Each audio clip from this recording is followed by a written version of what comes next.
بسم الله والصلاة والسلام على رسول الله. حديث اليوم عن عمر بن الخطاب رضي الله عنه قال: قال رسول الله صلى الله عليه وسلم: إذا دخلت على مريض فمره فليدع لك، فإن دعاءه كدعاء الملائكة. أخرجه الإمام الترمذي في كتاب الدعوات، والإمام أحمد بن حنبل رحمهما الله تبارك وتعالى.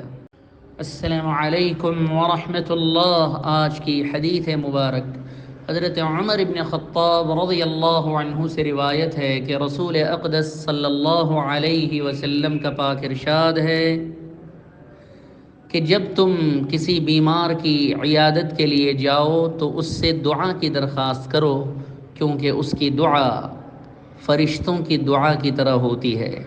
इस हदीस शरीफ को हज़रत इमाम तिरमिज़ी और हज़रत इमाम अहमद इब्न हम्बल रहमतुल्लाहि अलैहिमा ने रिवायत किया।